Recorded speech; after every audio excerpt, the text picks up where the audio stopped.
Shah international এজেন্সিতে any file জমা দিছে, তো সব কিছু A to Z ঠিক থাকা সত্ত্বেও তাকে রিজেক্ট করে দিছে। ঠিক আছে গাইস, ইদানিক অনেক মরিশাসের ভিসা রিজেক্ট হয়ে যাইতেছে। ঠিক আছে, অনেক ভিসা রিজেক্ট হয়ে যাইতেছে। অনেক ভাই আমাকে কমেন্ট করে জানাইতেছে, ভাই এইটার জন্য ভিসা রিজেক্ট হয়ে গেল কেন?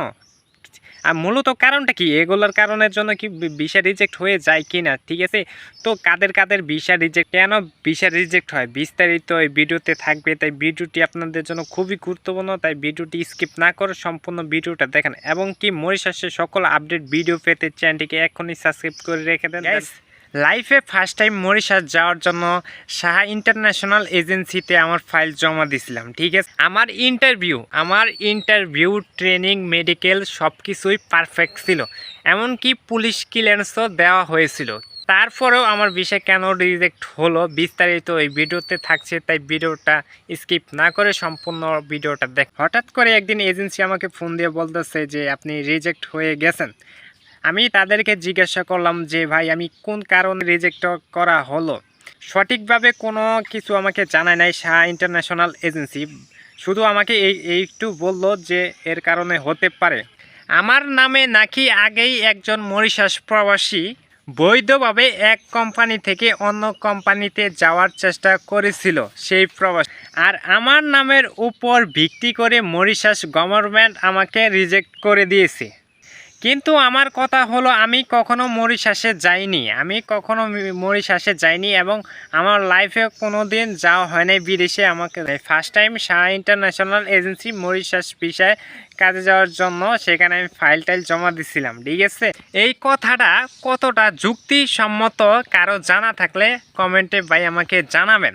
এ ধরনের প্রতারণার শিকার হয় রেনো ভাই, তার কমেন্ট উপস্থাপন তোমাদের করলাম যে এই ধরনের ঘটনার শিকার হয়েছে। আসলে কি এর কারণে কি তাকে রিজেক্ট করে দিয়েছে, নাকি এর পিছনে অন্য কোনো কারণ থাকতে পারে? শাহ ইন্টারন্যাশনাল এজেন্সি তাকে এই ধরনের বার্তা দিয়েছে, দীর্ঘদিন অপেক্ষা করানোর পর তাকে এই বার্তাটা দিয়েছে যে তার নামে নাকি অন্য কেউ বৈধভাবে এক কোম্পানি থেকে ট্রান্সফার হতে চেয়েছিল। ঠিক আছে, তার জন্য মরিশাসের গভর্নমেন্ট তাকে রিজেক্ট করে দেয়। দেন তার সব কিছুর ডিটেলস দেওয়া ছিল, তার মেডিকেল, তার পুলিশ ক্লিয়ারেন্স, ট্রেনিং, ঠিক আছে, সব কিছুই ঠিক ছিল, তার বাদেও তাকে রিজেক্ট করা হয়েছে।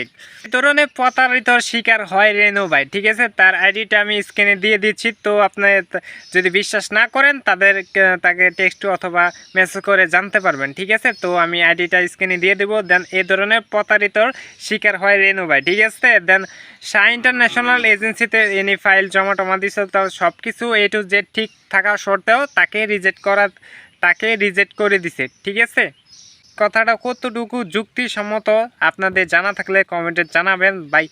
সব কিছু দেওয়ার পরেও তিনি রিজেক্ট হয়ে গেছে, এটা জানিয়েছে শাহ ইন্টারন্যাশনাল এজেন্সি। তো কি কারণে ভিসা রিজেক্ট হতে পারে? ঠিক আছে, তো রেনো ভাইয়ের কমেন্টটা তোমাদের মাঝে উপস্থাপন করে বুঝিয়ে দিলাম আসলে কি কারণে তোমাদের ভিসা রিজেক্ট হতে পারে, সেটা আশা করি বুঝতে পারছো। এবং কি মরিশাসের সকল আপডেট ভিডিও পেতে এই চ্যানেলটিকে এখনই সাবস্ক্রাইব করে রেখে দাও। দেন আল্লাহ হাফেজ।